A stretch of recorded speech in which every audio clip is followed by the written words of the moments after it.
من عمل صالحا من ذکر او انثى وهو مؤمن فلنحيينه حیاتا طیبہ. اللہ تعالیٰ نے کیا کہا؟ ایمان والا ہونے کے بعد جو عمل صالح کرے وہ مرد ہو کہ عورت ہو.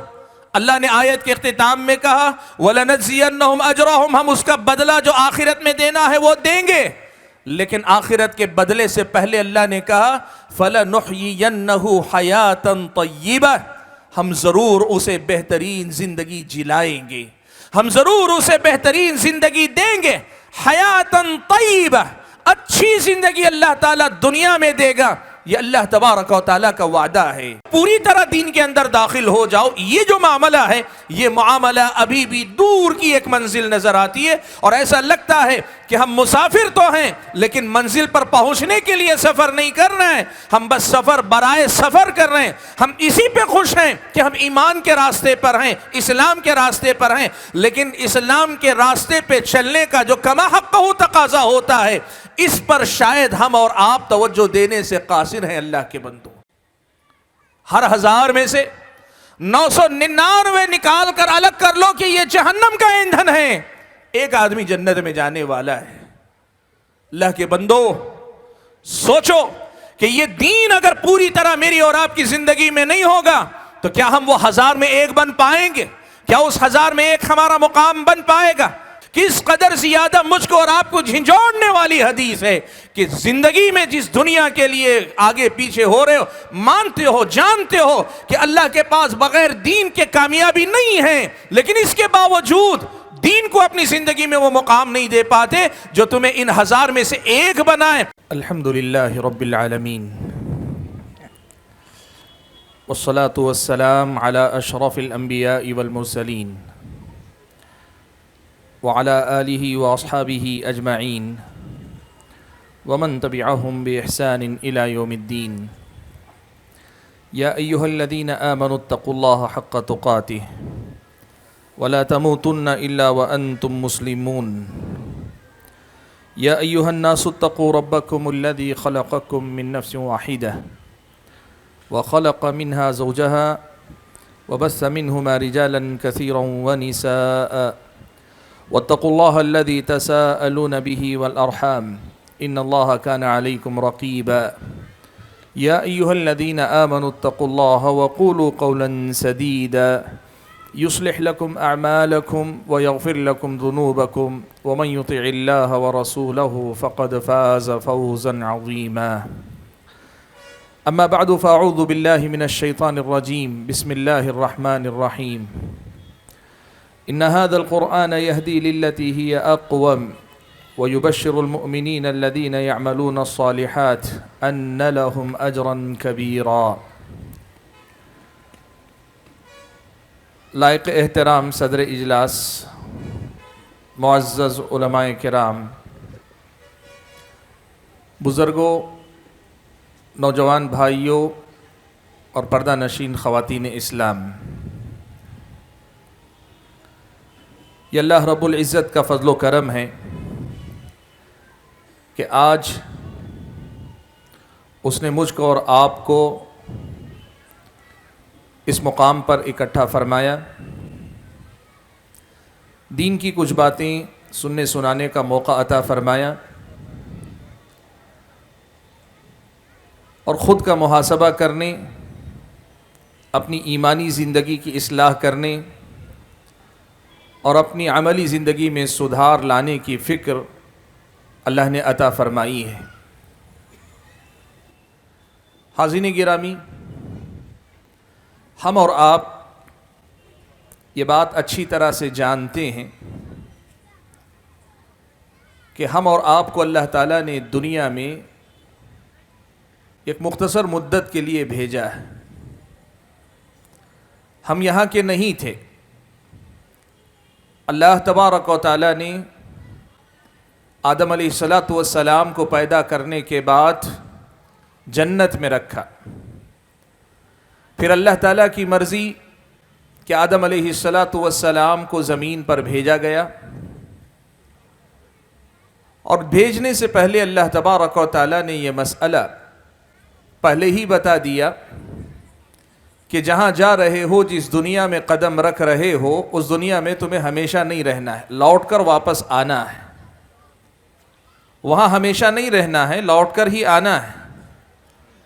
لیکن مسئلہ یہاں ہے کہ تم جب لوٹ کر آؤ گے، یعنی انسان جب یہاں سے لوٹ کر جائے گا تو نکالا تو جنت سے گیا تھا، لیکن واپس جب لوٹایا جائے گا تو ضروری نہیں کہ جنت ہی میں بھیجا جائے۔ جنت کے مقابلے میں اللہ تعالیٰ نے ایک اور ٹھکانہ جہنم بھی بنایا ہے۔ یہ مسئلہ اللہ تعالیٰ نے پہلے ہی سے بتا دیا کہ یا تو انسان لوٹ کر جنت میں جائے گا یا لوٹ کر واپس آئے گا اور جہنم میں جائے گا۔ یہی انسان کا مقدر ہے، یہی انسان کی زندگی کا خلاصہ اور نچوڑ ہے۔ اسی لیے اہل علم گفتگو کرتے ہوئے خطبات میں، اپنی تحریر و تقریر میں یہ بات آپ کے سامنے کہتے ہیں کہ یہ دنیا آخرت کی کھیتی ہے۔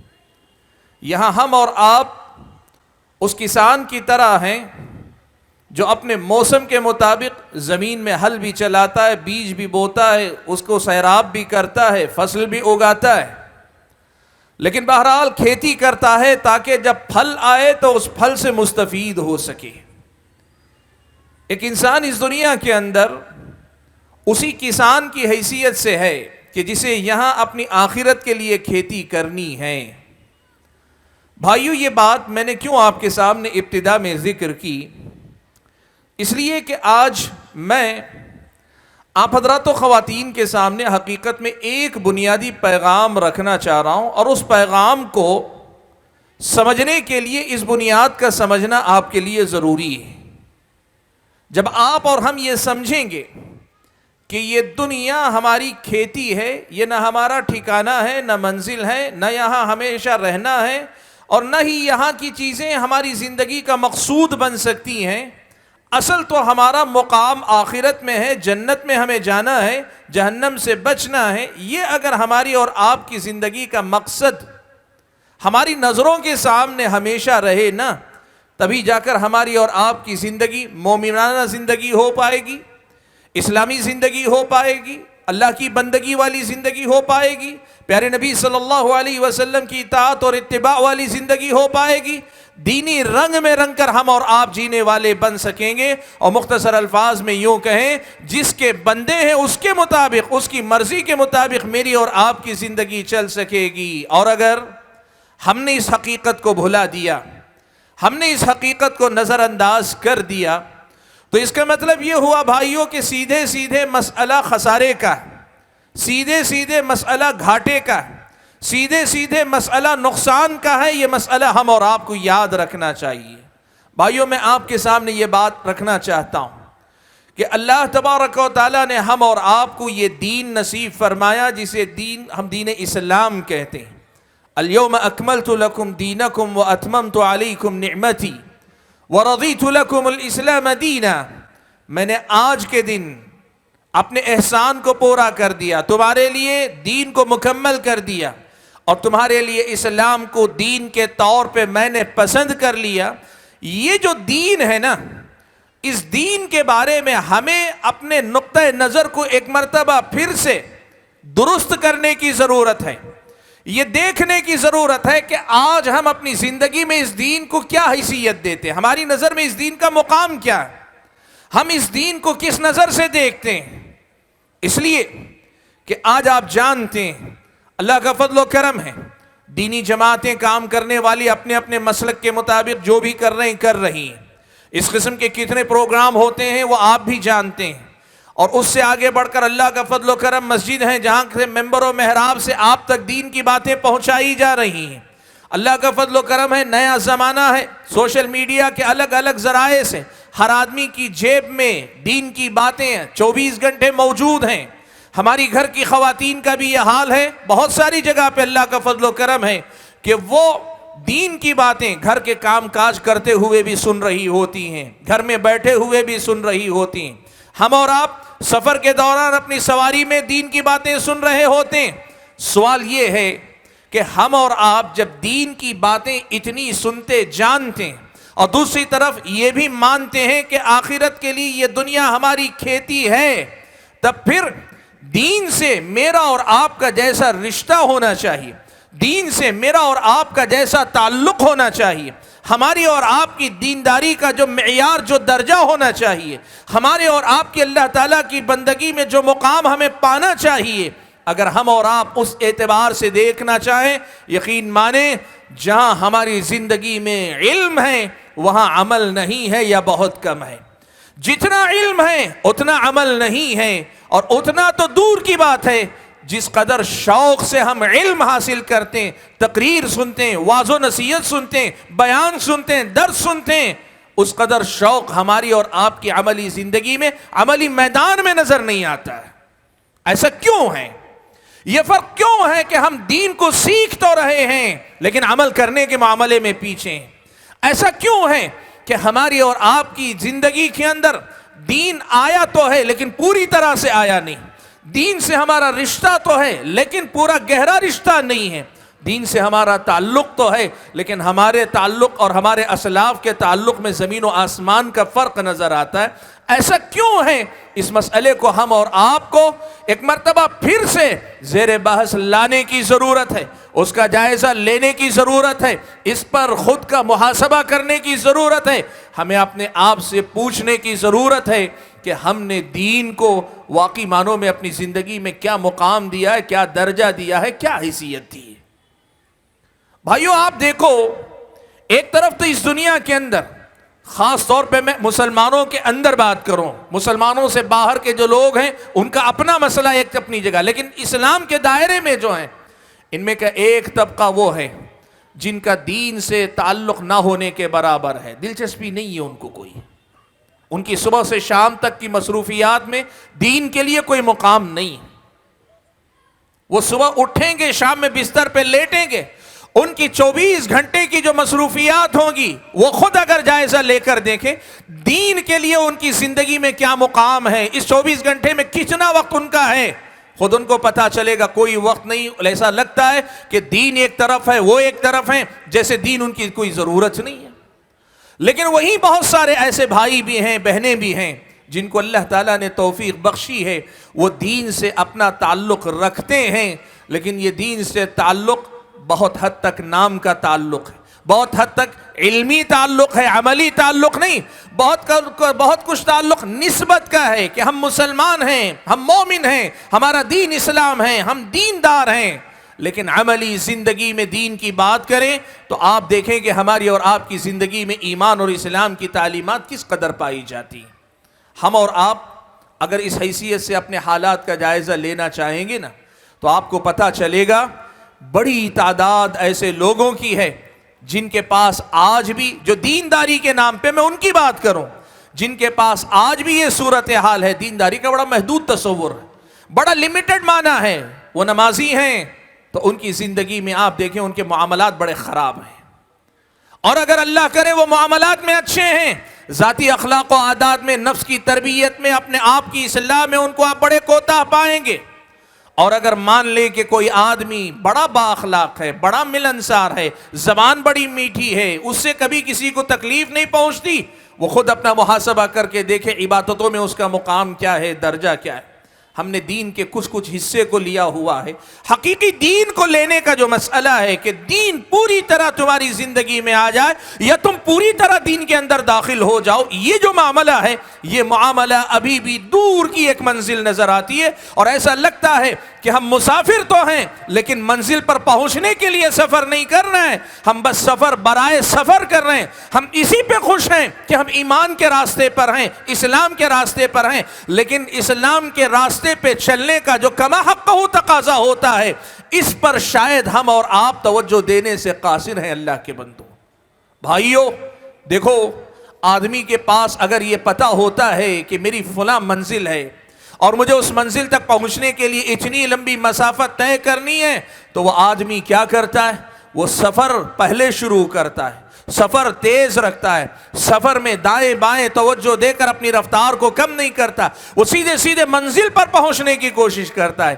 پیارے نبی صلی اللہ علیہ وسلم نے یہی بات تو بیان فرمائی۔ اللہ کے نبی نے فرمایا، من خاف ادلج، جس آدمی کو خوف ہوتا ہے نا، اپنی زندگی میں ناکام ہو جانے کا، اللہ تبارک و تعالیٰ کے سامنے جواب دہی کا، اپنی منزل تک نہ پہنچنے کا، جس آدمی کے دل میں خوف ہوتا ہے نا، ادلجا، وہ صبح ہونے کا انتظار نہیں کرتا، رات کی ابھی تاریکی باقی ہی رہتی ہے، ابھی اندھیرا ٹھیک سے چھٹا بھی نہیں ہوتا، وہ آدمی اپنا سفر شروع کر لیتا ہے۔ اللہ کے بندو، ایمان والا ہونے کا مطلب یہ ہے کہ ہم اور آپ اپنا سفر ایسے جاری رکھیں کہ ہمیں منزل کی فکر ہو، منزل پہ نظر ہو، اور منزل پہ پہنچنے کے شوق میں سفر بڑی تیز رفتاری سے طے ہو، یکسوئی کے ساتھ طے ہو، دلچسپی کے ساتھ طے ہو، دل جمعی کے ساتھ طے ہو، اور یوں سمجھیے کہ اللہ تبارک و تعالیٰ کی محبت میں طے ہو، پیارے نبی صلی اللہ علیہ وسلم کے نقش قدم پر طے ہو۔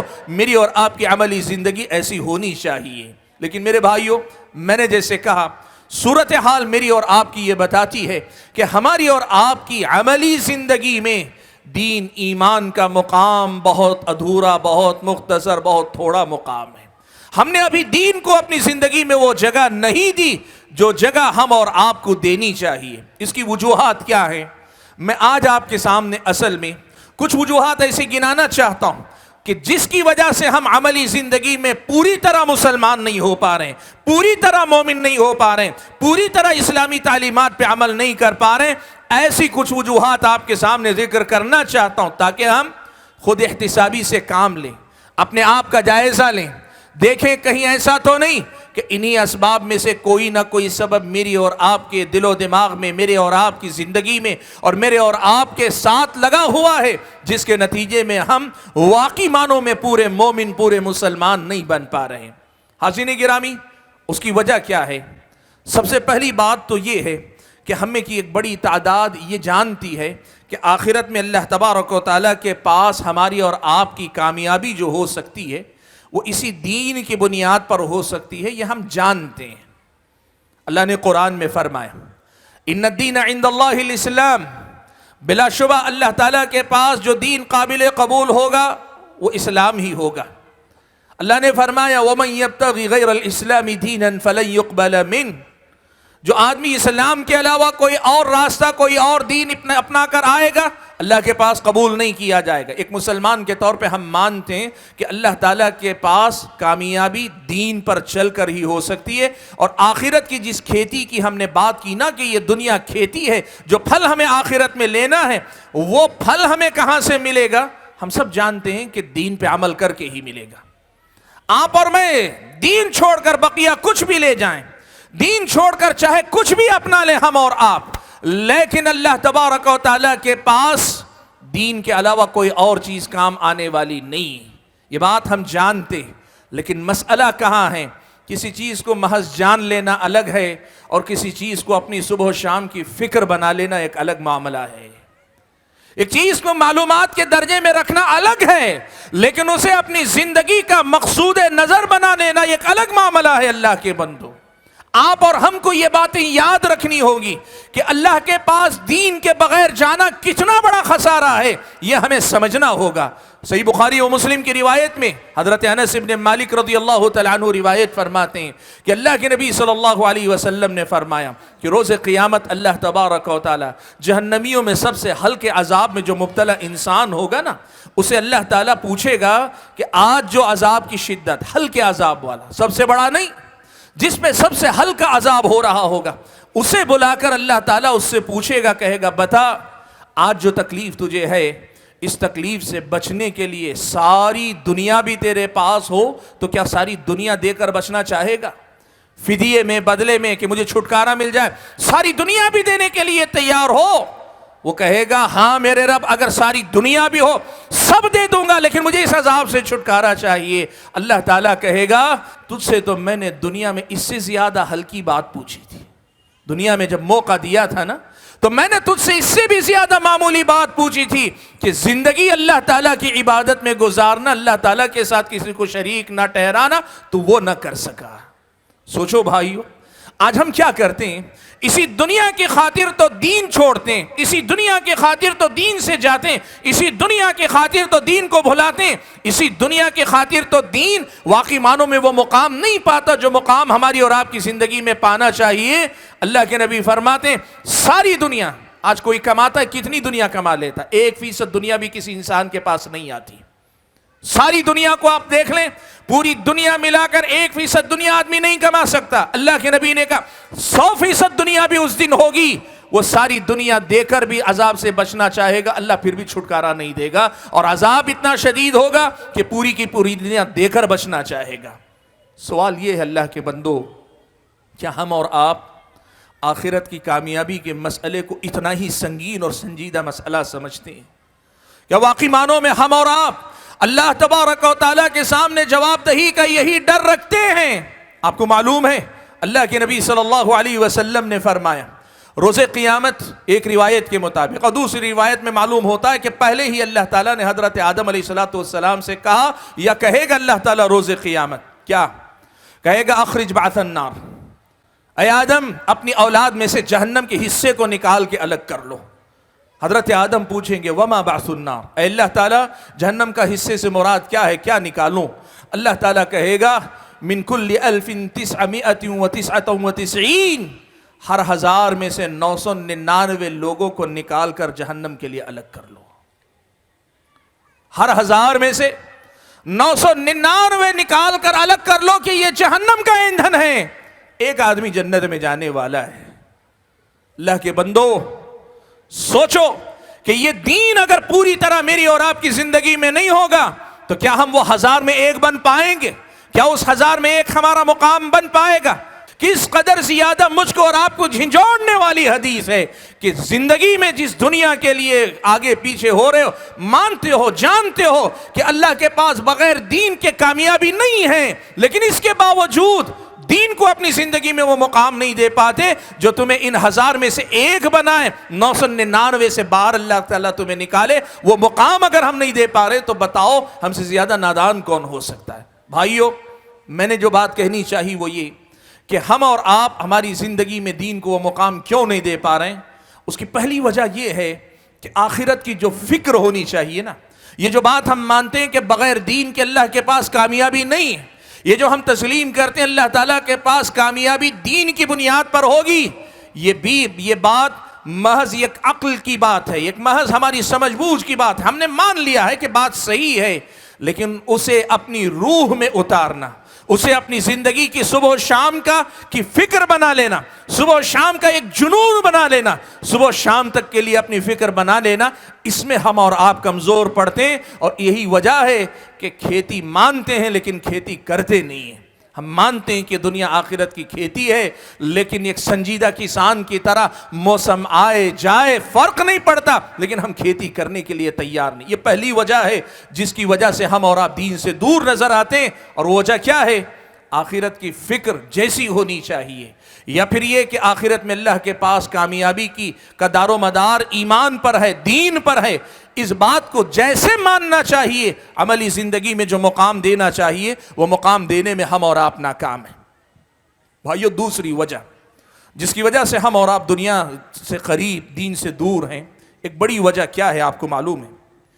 ہمیں ایک بڑی تعداد ایسے مسلمانوں کی ہے جو یہ مانتی ہے کہ ہم اور آپ کو اس دین سے آخرت میں فائدہ ہوگا، لیکن کیا اس دین سے ہماری دنیا میں بھی کچھ فائدہ ہوگا، ہماری دنیا کا بھی بھلا ہوگا؟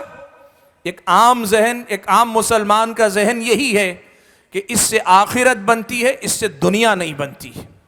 اور اس کی وجوہات کیا؟ یہ ذہن بننے کی وجوہات کیا ہیں؟ کئی وجوہات ہیں، میں اس پہ جانا نہیں چاہتا۔ کئی بار اس کے پیچھے علماء کی طرف سے ہونے والی گفتگو بھی ہے کہ علماء نے یہ بتا دیا کہ دنیا سے ذرا بھی معاملہ رکھو گے، دیندار بننا ہے تو دنیا چھوڑ کر ہی بن سکتے ہو۔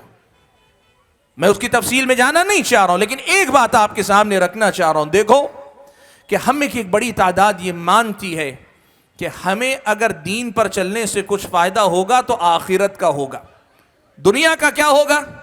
دنیا کا تو نقصان ہی ہوگا۔ دنیا تو قربان کرنی پڑے گی، دنیا تو لٹانی پڑے گی، دنیا تو مٹانی پڑے گی، دنیا تو چھوڑنی پڑے گی، دنیا سے دور ہونا پڑے گا۔ اب یہاں اصل میں آدمی کمزور پڑ جاتا ہے، یہاں آدمی اصل میں کمزوری کا شکار ہو جاتا ہے۔ کبھی دنیا کی محبت ہے، کبھی دنیا کے نقصانات کا خوف ہے۔ یہ جو سوچ ہے، اس سوچ نے ہمیں دین سے زیادہ دور کیا ہے۔ وہ یہ کہ دین پہ عمل کرنے سے ہماری دنیا اجڑ جائے گی، بے رونق ہو جائے گی، دنیا میں جینے کا پھر مزہ نہیں رہے گا، دنیا کے اندر پھر کوئی لطف نہیں رہے گا، زندگی بڑی روکھی سوکھی پھیکی بے مزہ بدمزہ ہو جائے گی۔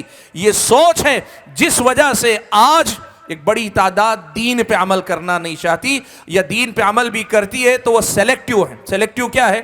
دیکھ دیکھ کے عمل کرتی ہیں کہ میری زندگی میں جو لائف اسٹائل اپنا سیٹ کر رہا ہوں یا سیٹ کر رہی ہوں، میرے اپنی ترجیحات، میری اپنی پرائرٹیز کے بعد دین کے لیے کتنی جگہ بن سکتی ہے۔ صرف جمعہ کی نماز کی جگہ بنتی ہے، ٹھیک ہے، دن میں صرف 2 نمازوں کی جگہ بنتی ہے، اتنا ہی ٹھیک ہے۔ میں اپنے ظاہر کو بدل نہیں سکتا، میں اپنی شکل و صورت جیسے چاہے رکھوں گا، اس کے بعد جتنا دین آ سکتا ہے آئے، میرے اندر آئے میرے باہر نہ آئے۔ یا پھر میں مسجد کی حد تک مسلمان رہوں گا، بازار میں نہیں، میں بازار کے اصولوں پر۔ ہر آدمی کا اپنا ایک مزاج ہے اللہ کے بندو۔ یہ جو چیز ہے نا، یہ کیوں آئی؟ اس وجہ سے آئی کہ لوگوں نے یہ سمجھا کہ دین پہ عمل کرنے کا نقصان یہ ہوگا کہ ہماری اور آپ کی دنیا اجڑ جائے گی۔ سبحان اللہ۔ اللہ کے بندو دیکھو، قرآن میں اللہ تبارک و تعالیٰ نے ایک بہت بڑی بات کہی، بہت بڑی بات اللہ نے کی۔ من عمل صالحا من ذکر او انثى وهو مؤمن فلنحيينه حیاتا طیبہ۔ اللہ تعالیٰ نے کیا کہا؟ ایمان والا ہونے کے بعد جو عمل صالح کرے، وہ مرد ہو کہ عورت ہو، اللہ نے آیت کے اختتام میں کہا وَلَنَجْزِيَنَّهُمْ أَجْرَهُمْ، ہم اس کا بدلہ جو آخرت میں دینا ہے وہ دیں گے۔ لیکن آخرت کے بدلے سے پہلے اللہ نے کہا فَلَنُحْيِيَنَّهُ حَيَاةً طَيِّبَةً، ہم ضرور اسے بہترین زندگی جلائیں گے، ہم ضرور اسے بہترین زندگی دیں گے۔ حیاتاً طیبہ، اچھی زندگی اللہ تعالیٰ دنیا میں دے گا، یہ اللہ تبارک و تعالیٰ کا وعدہ ہے۔ میرے بھائیو، یہاں اپنے ایمان کا محاسبہ کرو، اپنے ایمان کی اصلاح کرو، اپنے ایمان کا جائزہ لو۔ قرآن کی یہ آیت، اللہ تعالیٰ کا یہ فرمان مجھ کو اور آپ کو بتاتا ہے کہ دین آپ کی دنیا بگاڑتا نہیں، بناتا ہے۔ دین آپ کی دنیا اجاڑتا نہیں، سنوارتا ہے۔ دین آپ کو دنیا سے محروم نہیں کرتا، دنیا اچھی اللہ تبارک و تعالیٰ آپ کو دین کے ذریعے دیتا ہے۔ دین آپ کو دنیا سے دور نہیں لے جاتا، لیکن دنیا میں ایک اچھا انسان بن کر جینے کا سلیقہ آپ کو دیتا ہے۔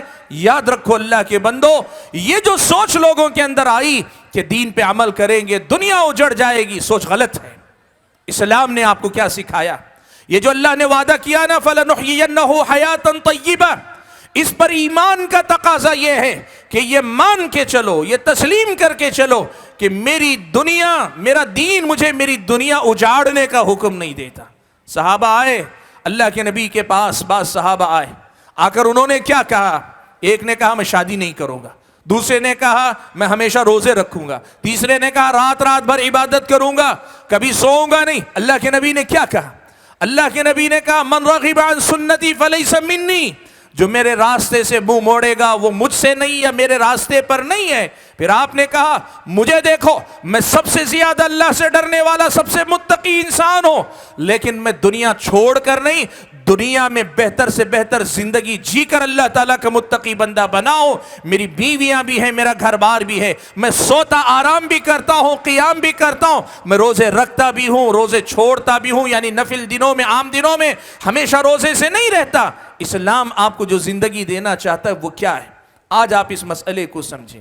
میرا اپنا ماننا یہ ہے کہ آج ہماری اور آپ کی جو نوجوان نسل ہے نا، یہ جو نوجوان نسل جو اسکولوں کالجوں میں پڑھتی ہے، یہ جو نوجوان نسل جو آج ٹی وی کلچر کے حوالے ہم نے کیا ہوا ہے، ہم نے ان کو یہ جو سوشل میڈیا کے ذرائع یوٹیوب فیس بک وغیرہ سے کے حوالے کیا ہوا، اس نوجوان نسل کی گھٹی میں یہ بات پلانے کی ضرورت ہے کہ یہ دین تمہاری دنیا نہیں اجاڑے گا، یہ دین تمہیں تمہاری دنیا سے دور نہیں لے جائے گا، یہ دین تمہاری دنیا اچھی کرے گا۔ یہ بات جو قرآن کی اللہ نے کہی نا فَلَنُحْيِيَنَّهُ حَيَاةً طَيِّبَةً، آج کی نوجوان نسل کو گھول کے پلانے کی ضرورت ہے۔ ورنہ بھائیو، آپ کو اندازہ ہے کہ نہیں مجھے نہیں پتا، جو مستقبل دکھائی دے رہا ہے نا، ہر طرف سے یہ حملے ہو رہے ہیں کہ انسان چاہے کچھ بھی بن جائے دیندار نہ بنے۔ ہر طرف سے یہ کوشش ہو رہی کہ انسان چاہے کچھ بھی ہو جائے لیکن وہ دین پہ عمل کرنے والا نہ بنے، اس کی کوشش ہو رہی۔ ارتداد، بے دینی، خواہشات کی غلامی، دنیا میں آزاد خیالی، لبرلزم، کیا کیا نہیں کیا جا رہا ہے دنیا کے اندر۔ ایسے موقع پہ بھائیوں اپنی نوجوان نسل کو یہ بات سمجھانے کی ضرورت ہے کہ اللہ تعالیٰ نے کہا دنیا بہتر سے بہتر اللہ تعالیٰ دے گا۔ میرے بھائیوں اس دنیا کے سلسلے میں ذرا تفصیل میں آپ کے سامنے رکھنا چاہتا ہوں۔ دیکھو اللہ تبارک و تعالیٰ نے کسی بھی چیز کو حرام کیا ہے، منع کیا ہے نا، اللہ نے پوری دنیا کو حرام نہیں کیا، اللہ نے دنیا کو حرام نہیں کیا اسے۔ آپ کو معلوم ہے حضرت عثمان ابن مظعون نبی علیہ السلام کے دودھ شریک بھائی ہیں، آئے اللہ کے نبی کے پاس آ کر اجازت چاہی کہ اللہ کے نبی میں غیر شادی شدہ زندگی جینا چاہتا ہوں، بیوی کے بغیر میں زندگی گزارنے کا فیصلہ کرنا چاہتا ہوں، اجازت دیجئے۔ اللہ کے نبی نے کہا کہ نہیں، آپ کو اس کی اجازت نہیں۔ اسلام میں کہا گیا کہ رہبانیت کے لیے کوئی جگہ نہیں ہے، دنیا چھوڑ کر جنگل و بیابان میں چلے جانے کا کوئی اللہ تعالیٰ نے آپ کو حکم نہیں دیا۔ آپ کو کہا کیا گیا؟ دیکھو سمجھو یہ بات، اس دنیا کا بنانے والا اللہ تعالیٰ ہے، ہم اور آپ کو بنانے والا اللہ تعالیٰ ہے، اور اللہ نے اس دنیا میں ہمیں بھیجا ہے تاکہ ہم یہاں عمل کر کے آخرت کو جا سکیں۔ تو اللہ تبارک و تعالیٰ نے خود یہ بتا دیا، یہ اس کا کرم ہے، یہ اس کا انعام ہے، یہ اس کی رحمت ہے کہ اس نے ہمیں بتا دیا ہے کہ دیکھو اس دنیا میں کچھ چیزیں ایسی ہیں جو چیزیں تمہارے لیے نقصان دہ ہی ہیں اور کچھ نہیں ہیں۔ جو چیزیں تمہارے لیے صرف نقصان دہ ہیں نا، اللہ نے ان کو حرام کیا ہے۔ شراب، زنا، قتل، جوا، سود، عادت و اطوار میں جھوٹ، ظلم، خیانت، لوگوں کے اوپر زبردستی، زیادتی، تہمت لگانا، الزام لگانا، لوگوں کے بارے میں جو ہے غلط بیانی کرنا، دھوکہ دینا، لوگوں کو اپنی زبان سے اپنے ہاتھ سے تکلیف، یہ سب چیزیں کیا ہے؟ اس میں تمہارا کوئی فائدہ نہیں۔ اللہ تعالیٰ نے اس لیے حرام کیا کہ دنیا کی یہ ساری باتیں تمہارا نقصان ہی کرتی ہیں۔ اور دوسری طرف اللہ تعالیٰ نے یہ بھی ہماری رہنمائی کی کہ دیکھو کچھ چیزیں ایسی بھی ہیں کہ وہ ایک حد میں تمہارے لیے مفید ہیں، تمہاری دنیا کی ضرورت بھی ہیں اور تمہاری آخرت میں کامیابی کے لیے بھی وہ ضروری ہیں، ایک لمٹ میں وہ اچھی ہیں۔ اللہ نے کہا اس چیز کو اس کی لمٹ میں رکھو، اس کو اس کے دائرے میں رکھو۔ اسلام نے آپ کو جو کہا ہے نا، دنیا چھوڑ دینے کا نہیں کہا، لیکن اسلام نے کہا اس دنیا کی دو قسمیں، ایک مفید دنیا ہے، دوسری مضر دنیا ہے۔ تم اپنے طور پر جب فیصلہ کرو گے مفید اور مضر طے کرنے میں غلطی کرو گے۔ تم اپنے طور پہ اگر فیصلہ کرو گے اس دنیا میں میرے لیے کیا اچھا ہے کیا برا ہے، اپنے طور پہ فیصلہ کرو گے، غلط کرو گے، نقصان اٹھاؤ گے۔ اس لیے یہ اللہ کا کرم ہے کہ اللہ نے خود تمہیں بتا دیا کہ اس دنیا میں تمہارے لیے نقصان دہ کیا ہے، مفید کیا ہے، اور پھر اسی کی بنیاد پہ اللہ تعالیٰ نے حلال و حرام کا فیصلہ کیا ہے۔ دیکھو قرآن مجید میں اللہ تعالیٰ نے یہ مسئلہ ہم اور آپ کو سمجھایا۔ اللہ نے فرمایا کتب علیکم القتال وہو کرہ لکم وعسى ان تکرہوا شیئا وہو خیر لکم وعسى ان تحبوا شیئا وہو شر لکم واللہ یعلم وانتم لا تعلمون۔ اللہ نے فرمایا کہ تم پر اللہ تعالیٰ نے جنگ لڑنا فرض کیا تو تم کو برا لگا، تم کو اللہ نے جنگ لڑنا کا حکم دیا تو برا لگا نا۔ آؤ تمہیں ایک حقیقت بتائی جا رہی ہے، وہ کیا حقیقت ہے؟ کہا وَعَسَىٰ أَن تَكْرَهُوا شَيْئًا وَهُوَ خَيْرٌ لَكُمْ، عَسَىٰ أَن تَكْرَهُوا شَيْئًا وَهُوَ خَيْرٌ لَكُمْ، ہو سکتا ہے ایک چیز کو تم ناپسند کرو حالانکہ وہ تمہارے حق میں بہتر ہے۔ یعنی فیصلہ تمہیں دے دیا جائے نا، بہت ساری چیزوں کو تم پسند نہیں کرو گے حالانکہ وہ تمہارے حق میں بہت اچھی ہیں۔ وَعَسَىٰ أَن تُحِبُّوا شَيْئًا وَهُوَ شَرٌ لَكُمْ، فیصلہ تمہیں پہ چھوڑ دیا جائے تو دنیا کی بہت ساری چیزوں کو تم پسند کرو گے حالانکہ وہ تمہارے حق میں اچھی نہیں، مفید نہیں، بری ہیں۔ کیوں؟ واللہ یعلم وانتم لا تعلمون، اللہ تبارک و تعالی جانتا ہے تم نہیں جانتے ہو، تمہارا علم محدود ہے، تمہاری معلومات محدود ہیں، تمہارا فیصلہ تمہاری معلومات کے دائرے میں ہوگا، اللہ تعالیٰ کا حکم، اللہ تعالیٰ کی شریعت اللہ تعالیٰ کے علم کے مطابق ہوگی۔ اللہ کا علم تمہارے علم سے بہتر ہے تو اللہ کا فیصلہ بھی تمہارے حق میں تمہارے اپنے فیصلے سے زیادہ بہتر ہے۔ واللہ یعلم وانتم لا تعلمون، اللہ جانتا ہے تم نہیں جانتے ہو۔ اسی لیے اللہ نے ایک بات کہی ہم اور آپ سے کہ تمہاری اپنی دنیا میں سے تمہارے لیے کیا بہتر ہے کیا بہتر نہیں ہے، مفید کیا ہے مضر کیا ہے، یہ اللہ تعالیٰ نے خود فیصلہ کر کے بتا دیا ہے۔ عقل مندی یہ نہیں ہے کہ اب دین کو چھوڑ کر اپنے طور پر دنیا میں بھلا اور برا طے کرنے کے لیے لگو۔ عقل مندی اس میں ہے کہ تم اللہ تبارک و تعالیٰ کے دین پہ عمل کرنے لگ جاؤ۔ یہ بھی اللہ تعالیٰ کا ایک انعام ہے کہ اللہ تعالیٰ نے اس دنیا میں جینے کا طریقہ تمہیں سکھایا، اور جب ایسے جیو گے نا تو اللہ تبارک و تعالیٰ تمہیں اس دنیا میں ایک بہترین زندگی دے گا۔ میرے بھائیو، وقت اجازت نہیں دیتا کہ میں بہت زیادہ تفصیلات میں جاؤں، وقت اجازت نہیں دیتا کہ میں بہت زیادہ تفصیلات اور باریکیاں آپ کے سامنے رکھوں، لیکن ایک دو مثالیں یہاں میں ضرور آپ کے سامنے رکھنا چاہوں گا۔ دیکھو، اسلام نے جس چیز کو حرام کیا ہے نا، لوگوں کو لگتا ہے کہ اس میں محرومی، شراب ہے، شراب ہے، لوگوں کو لگتا ہے کہ دنیا کی ایک لذیذ چیز ہے۔ نشہ جب رگو پے میں دھومتا ہے نا تو جو لذت، جو ایک قسم کے مزاج میں جو مستی آتی ہے، اس مستی سے گویا اسلام نے محروم کر دیا۔ یہ سچ ہے کہ شراب پینے والے پہ مستی چھاتی ہے، یہ سچ ہے کہ شراب پینے والے کو مزہ آتا ہے، وقتی طور پر ایک مزہ اسے آتا ہے، ایک نشہ آتا ہے اسے۔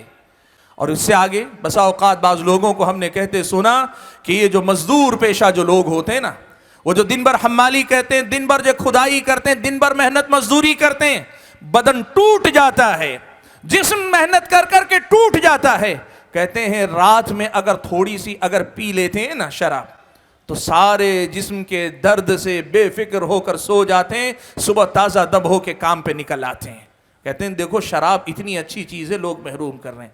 قرآن میں اللہ تعالیٰ نے بڑی پیاری بات کہی، اللہ کے بندو، اللہ نے فرمایا یسألونک عن الخمر والمیسر، یہ لوگ آپ سے شراب اور جوے کے بارے میں پوچھتے ہیں، قل فیہما اثم کبیر ومنافع للناس، اللہ کے نبی کہیے ان دونوں چیزوں کا معاملہ یہ ہے کہ ان میں بہت بڑا گناہ بھی ہے، ومنافع للناس، لوگوں کا فائدہ بھی ہے، لوگوں کی منفعت بھی ہے۔ قرآن میں اللہ نے کہا ومنافع للناس، لوگوں کی بھی منفعت ہے، لیکن مسئلہ کیا ہے؟ کہا وَإِثْمُهُمَا أَكْبَرُ مِن نَفْعِهِمَا، مسئلہ یہ ہے کہ جو فائدے تم دیکھ رہے ہو نا اس سے کہیں زیادہ اس میں گناہ کی باتیں، گناہ کی بنیادیں ہیں، اور ہزار خرابیوں کی جڑ یہ شراب ہے۔ اللہ تعالیٰ نے جو بات کہی اسے میں کچھ مثالوں سے سمجھا دیتا ہوں آپ کو۔ آپ نے کہا نا دنیا کی ایک مستی ہے، بے کیفی ہے، ایک قسم کا جنون ہے، ایک قسم کی لذت ہے، یا پھر یہ کہ تھکے مارے انسان کے لیے، یا بسا اوقات لوگ کہتے ہیں سردی کے علاقوں کے اندر بدن میں گرمی لانے کے لیے شراب کے اندر فائدے ہیں۔ اللہ تعالیٰ نے جو بات کہی اس کو سمجھو۔ شراب کیا ہے آپ کو معلوم ہے؟ شراب کیا ہے معلوم آپ کو؟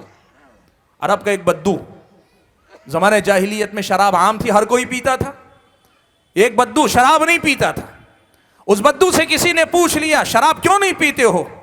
دیکھو بدو تھا، فطرت پہ تھا، لیکن اس نے جواب دیتے ہوئے کہا لا اشرب ما یشرب عقلی، جو چیز میری عقل کو پی جائے میں ویسی چیز پی نہیں سکتا، جو چیز میری عقل کو پی جائے میں ویسی چیز پی نہیں سکتا۔ کیا مطلب ہے؟ میرے بھائیوں، اللہ تعالیٰ نے ہم اور آپ کو جو انسان بنایا ہے نا، اس انسان کے اندر اس کی عقل کا بڑا عمل دخل ہے، اس انسان کی انسانیت کا اس کے عقل، اس کے دماغ سے، اس کی سمجھ بوجھ سے بڑا گہرا تعلق ہے۔ اور شراب وہ چیز ہے جو ایسے چھوٹے چھوٹے فائدے دے نہ دے لیکن انسان کی عقل کو مار دیتی ہے، انسان کی عقل چھین لیتی ہے۔ انسان کی عقل جب ماری جائے نا تو پھر انسان حیوان ہوتا ہے، اور حیوان ہی نہیں، حیوانوں میں بدترین حیوان بن جاتا ہے۔ آج آپ دیکھو، آپ نے شراب کے یہ فائدے تو سنے، لیکن کیا کبھی آپ نے شراب کے نقصانات کا جائزہ لینے کی کوشش کی؟ آپ اگر دیکھ سکو تو دیکھو، شراب پینے کے بعد آپ نے دیکھا ہوگا، نہیں دیکھا تو ابھی نکل جاؤ، یہیں کسی سڑک کے کنارے آپ کو کسی نالی پہ کوئی پڑا ہوا ملے گا، انسان ہے لیکن نالی، گندی نالی میں گرا ہوا ہے۔ انسان کو شراب انسانیت سے گرا کے گندی نالی کے کیڑے کے برابر بنا دیتی ہے۔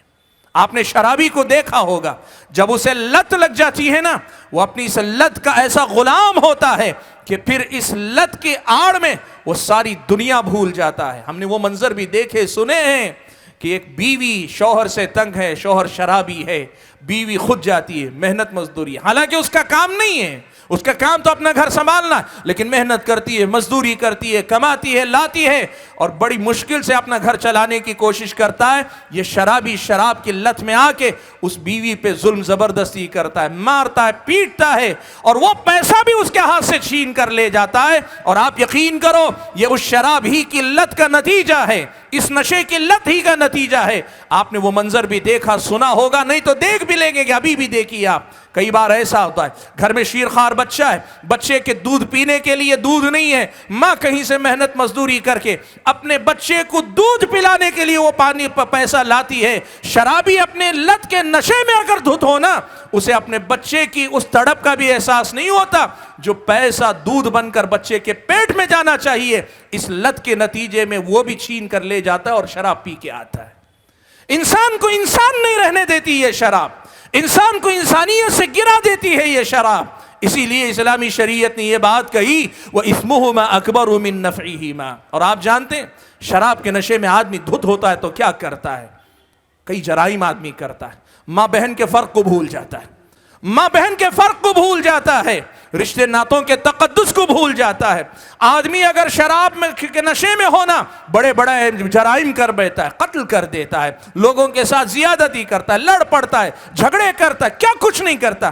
اسلام آپ کو یہی سمجھاتا ہے اللہ کے بندو، وقت اجازت نہیں دیتا ورنہ ایک ایک مسئلہ آپ کے سامنے لے کر میں آپ کے سامنے گنا سکتا ہوں کہ اسلام نے جب بھی دنیا کی کسی چیز سے روکا ہے تو اس لیے روکا ہے کہ وہ تمہارے میرے لیے اچھا نہیں۔ اللہ کے بندو اب ایسی ہی حقیقت ہے، اسلامی شریعت کی ساری تفصیلات آپ دیکھتے جاؤ، ساری تفصیلات دیکھتے جاؤ، سمجھ میں آئے گا کہ یہ نقصان دیتی، تبھی اللہ تبارک و تعالیٰ نے ہم اور آپ کو اس سے روکا ہے، اس سے منع کیا ہے۔ اگر یہ مفید ہوتی نا تو اللہ تعالیٰ اسے حرام نہ کرتا۔ اسی لیے میں آپ کو بتاؤں، اہل علم نے لکھا ہے، شریعت اسلامیہ کی جو حلال و حرام کی تفصیلات ہیں نا، اس کا خلاصہ لکھتے ہوئے اہل علم نے لکھا ہے کہ اللہ نے اگر کسی کام کے کرنے کا حکم دیا ہے نا، کسی کام کے کرنے کا اگر اللہ نے حکم دیا ہے تو آپ یہ جان لو کہ اس میں ہمارا اور آپ کا فائدہ ہی فائدہ ہے، اسی لیے اللہ نے اس کا حکم دیا۔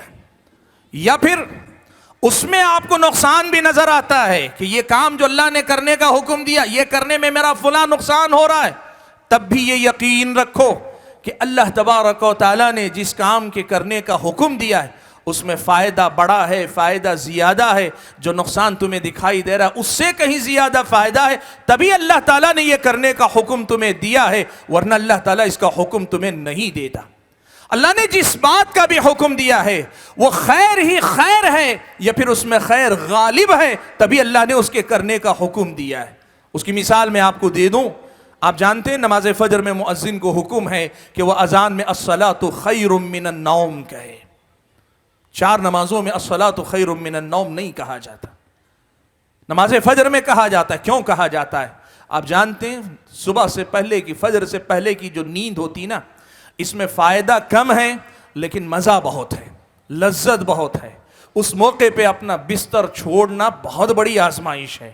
سادہ الفاظ میں ہم کہیں اس موقع پہ بستر چھوڑ کر اٹھنے میں بڑا نقصان ہمارا اپنا محسوس ہوتا ہے، ہمیں محسوس ہوتا ہے کہ ہمارا بہت بڑا نقصان ہے اس کے اندر، ہمیں معلوم ہوتا ہے کہ اس میں ہمارا بہت بڑا نقصان ہے۔ اسلامی شریعت آپ کو یہ بتانا چاہتی ہے کہ تمہارا سمجھنا صحیح ہے، نیند اچھی لگتی ہے، نیند میں مزہ آ رہا ہے، لیکن مسئلہ یہ ہے کہ الصلاۃ خیر من النوم، اس وقت جو نماز ہے، جس نماز کے لیے تمہیں بلایا جا رہا ہے، یہ نماز تمہارے اپنی دنیا، تمہاری اپنی آخرت کے لیے اس نیند سے زیادہ بہتر ہے۔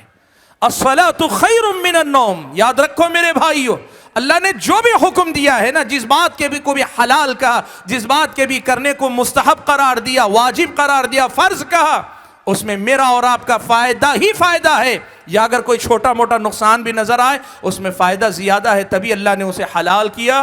اور اگر اللہ نے کسی چیز کو حرام کیا ہے نا، اس میں ہمارا اور آپ کا نقصان ہی نقصان ہے یا کم سے کم نقصان زیادہ ہے، تبھی اللہ تعالیٰ نے اسے حرام قرار دیا۔ جب یہ حقیقت ہے تو اس کا مطلب یہ ہوا کہ دین پر عمل کر کے جتنی اچھی زندگی انسان کو مل سکتی ہے، جس قدر آسانی سے اس دنیا میں سے اچھی دنیا کو آدمی اختیار کر سکتا ہے، وہ دین چھوڑ کر اپنے طور پہ اس دنیا میں جی کر کوئی اچھی زندگی نہیں اپنا سکتا۔ فَلَنُحْيِيَنَّهُ حَيَاةً طَيِّبَةً، وہ زندگی جو آپ کے پاس دولت رہے نہ رہے، بہر تو صورت آپ کی زندگی میں سکون لائے گی۔ وہ زندگی جو آپ کی شہرت رہے، گمنامی رہے، لیکن آپ کی زندگی کے اندر ایک اطمینان اللہ تعالیٰ آپ کو دے گا۔ آپ کے اپنی زندگی کے تئیں آپ راضی رہیں گے، خوش رہیں گے۔ دنیا کے اندر جینے والے یہ جو رنگ برنگی گاڑیاں، رنگ برنگے محلات میں جو جیتے ہیں، ضروری نہیں کہ یہ خوشحال بھی ہوں۔ ان کا ظاہر خوشحال ہے، کبھی ان کے اندر کے اندھیروں کو جھانک کر دیکھو، کبھی ان کے گھر کے اندر کے حالات جھانک کر دیکھو، پتہ چلے گا کہ یہ جو بات کہی گئی نا، فَلَنُحْيِيَنَّهُ حَيَاةً طَيِّبَةً، ایمان اور عمل صالح کو چھوڑ کر جو زندگی وہ جی رہے ہیں، وہ ظاہر تو بڑا چمکدار رکھتی ہے، لیکن باطن بڑا اندھیرا اس کے اندر ہے، اور ایسا اندھیرا کہ آپ میں اگر ایمان کی لذت چکھے ہو نا، اس اندھیرے میں ایک دن رہنا نہیں پسند کریں گے، چاہے وہ کتنا بڑا محل کیوں نہ ہو جائے۔ اللہ کے بندو، میں جو بات کہنا چاہ رہا ہوں، بات کو سمیٹنے کی کوشش کر کے، وہ یہ کہ ہم دین سے دور کیوں جاتے ہیں؟ یہ سمجھتے ہیں کہ اس سے ہماری دنیا اجڑ جائے گی۔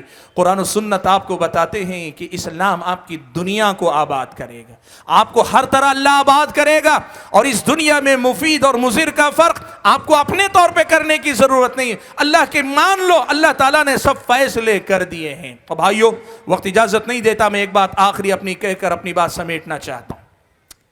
ہم دین پہ عمل کیوں نہیں کر پاتے ہیں؟ اس کی ایک بہت بڑی وجہ اور بھی ہے، اور وجہ کیا ہے معلوم آپ کو؟ ابھی میں نے جو آیت پڑھی آپ کے سامنے، واللہ یعلم وانتم لا تعلمون، اس آیت ہی سے جڑا یہ مسئلہ ہے کہ ہماری اور آپ کی نظر محدود نظر ہے، لیمیٹڈ، ایک حد تک ہی ہم دیکھ پاتے ہیں۔ اس کے نتیجے میں کیا ہوتا ہے؟ ہم فوری نقصان کو دیکھ کے گھبرا جاتے ہیں، نیکی کو چھوڑ دیتے ہیں۔ فوری ہونے والی تکلیف مشقت کو دیکھ کے پریشان ہو جاتے ہیں، نیکی کو چھوڑ دیتے ہیں۔ یا اس کے مقابلے میں فوری ملنے والے فائدے کو دیکھتے ہیں، لپک جاتے ہیں، اس کے پیچھے جو نقصان ہے وہ نہیں دیکھ پاتے ہیں، گناہ کرتے رہتے ہیں۔ ہم نفع و نقصان کے معاملے میں انسان ہونے کے ناطے محدود نظر رکھتے ہیں، ہماری نظر لمیٹڈ ہوتی ہے، اسی کے نتیجے میں نیکی چھوڑ بھی دیتے ہیں، گناہ کر بھی لیتے ہیں۔ جبکہ خود ہمیں اگر یہ سمجھ میں آ جائے کہ یہ شروع میں نقصان نظر آ رہا ہے لیکن دیر پا فائدہ ہی فائدہ ہے، آدمی یہ نقصان برداشت کر کے بھی بڑے فائدے کی کوشش کرے گا۔ اور اگر نظر آ جائے کہ ابتدائی میں فائدہ ہے لیکن بعد میں جا کے بڑا نقصان ہی ہونے والا ہے، تو پھر آدمی وقتی فائدے کے پیچھے نہیں بھاگے گا، بڑے نقصان سے ڈرے گا۔ یہ ایک فرق ہے ایک انسان کی نظر میں اور قرآن و سنت کی دی گئی نظر یا بصیرت یا فراست میں۔ انسان اپنی نظر سے، اپنی عقل سے، اپنی ذاتی سمجھ بوجھ سے طے کرتا ہے تو ہمیشہ قریب کو دیکھ کر فیصلے کر لیتا ہے، دور رس نگاہ اس کی نہیں ہو پاتی ہے۔ میں اس کی ایک مثال دیتا ہوں، دیکھیے، ہم سب یہ بات جانتے ہیں، ہم سب یہ بات کہتے ہیں، ہم سب یہ بات مانتے ہیں کہ سچ ہمیشہ فائدہ پہنچاتا ہے۔ ہم کہتے ہیں نا، سچائی، سچ بولا کرو کہ سچ میں فائدہ ہے، سچ میں فائدہ ہے، ہم سب کہتے ہیں۔ ہم کہتے ہیں جھوٹ مت بولو، جھوٹ میں بڑا نقصان ہے، یہ سنتے ہیں، ہم کہتے ہیں، لیکن سوال یہ پیدا ہوتا ہے، سچ میں فائدہ ہے تو پھر ہمیشہ سچ کیوں نہیں بولتے ہم؟ جھوٹ میں نقصان ہے تو پھر جھوٹ کیوں بولتے ہیں ہم اور آپ؟ زمانے والے صداقت کا دم تو بھرتے ہیں، زمانے والے صداقت کا دم تو بھرتے ہیں، مگر یہ سچ ہے کہ سچ بولنے سے ڈرتے ہیں۔ کیوں ایسا ہے بھائیو؟ اس کی وجہ کیا ہے معلوم آپ کو؟ دیکھو، سچائی کا معاملہ یہ ہے کہ سچ میں ہو سکتا ہے کہ اکثر ابتدا میں نقصان ہو آدمی کا، سچ میں ابتدا میں نقصان ہوتا ہے آدمی کا۔ یہ دنیا آزمائش کی جگہ ہے، سچائی بہت بڑی نیکی ہے، آدمی کو اس آزمائش سے گزارا جاتا ہے کہ سچ بولنے کے نتیجے میں ابتدائی نقصان ہو سکتا ہے تمہارا۔ جھوٹ نقصان دہ ہے لیکن آزمائش کی دنیا ہے، جھوٹ بول کر ابتدائی فائدہ ہوتا ہوا نظر آئے گا، لیکن اللہ کے بندو یاد رکھو، حقیقی فائدہ اور حقیقی نقصان، دیر پا فائدہ اور دیر پا نقصان کی جب بات آئے گی نا، سچ ہی ہمیشہ مفید ہوگا، جھوٹ ہی ہمیشہ نقصان دہ ہوگا۔ مسئلہ اصل میں کہاں ہے؟ ہم یہ محدود نظر رکھتے ہیں، سچ بولتے نہیں، جھوٹ چھوڑتے نہیں۔ ہم یہ محدود نظر رکھتے ہیں تو ہر معاملے میں ایسے ہی فیصلے کرتے ہیں کہ سچ کے ساتھ نہیں کھڑے ہو پاتے، جھوٹ کو جو ہے دور نہیں چھوڑ سکتے۔ یہ ہماری کمزوری، دین سے دوری کی بہت بڑی وجہ۔ میں آپ کو بتاؤں، حضرت کعب بن مالک رضی اللہ تعالیٰ عنہ کا جو واقعہ، وقت اجازت نہیں دیتا، میں صرف آخری اس کا اختتام آپ کو بتاتا ہوں۔ حضرت کعب ابن مالک، مرارہ بن ربیع، ہلال ابن امیہ، 3 صحابہ جنگ تبوک سے پیچھے رہ گئے۔ منافقین کی بھی ایک بڑی تعداد، بعض مورخین نے 80 لکھی ہے، ایک بڑی تعداد منافقین کی ایسی تھی کہ ان سب لوگوں نے میدان جنگ میں جانے کے بجائے جنگ تبوک میں پیچھے رہنا گوارا کر لیا۔ اب مسئلہ یہ ہوا اللہ کے نبی لوٹ کر آئے، اللہ کے نبی نے محاسبہ کیا کیوں نہیں آئے؟ 3 صحابہ نے سچ کہا، بتا دیا اللہ کے نبی کوئی عذر نہیں تھا، بغیر عذر کے پیچھے رہے، یعنی غلطی کو مانا اپنا، سچ کہا۔ اور ان کے مقابلے میں منافقوں نے کیا کہا؟ سب نے جھوٹ کہا، کوئی نہ کوئی جھوٹا بہانہ کر لیا۔ اللہ کے نبی نے سب کو ان کے حال پہ چھوڑ دیا، منافقوں کو۔ لیکن ایمان والے جو سچ بولے نا، اللہ کے نبی نے ان کا سوشل بائیکاٹ کروایا۔ 40 دن تک کوئی انسان ان سے بات نہیں کرتا۔ قرآن کے الفاظ میں زمین کشادہ تھی، لیکن ان 3 لوگوں پہ تنگ ہو گئی تھی۔ ایسی سخت آزمائش کہ آپ اندازہ نہیں لگا سکتے، بڑا مشکل مرحلہ تھا۔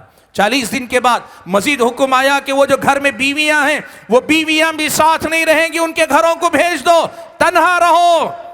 بھرے انسانوں کی اس دنیا میں، ویرانے میں، جنگل میں، بیابان میں رہنے جیسا انسان نہیں رہ سکتا۔ قید تنہائی بہت بڑی سزا ہے، لیکن سوشل بائیکاٹ قید تنہائی سے بڑی سزا ہے اللہ کے بندو۔ ہوا یہ، بائیکاٹ کیا گیا، نتیجہ کیا ہوا معلوم ہے آپ کو؟ حضرت کعب ابن مالک کو دوسرے کوستے رہے، یہ ساری تکلیف سچ بولنے کی وجہ سے آئی ہے، سچ بولنے کی وجہ سے پریشان ہو، جاؤ اللہ کے نبی کے پاس جھوٹ بول دو، بچ جاؤ گے، فلاں ہوگا۔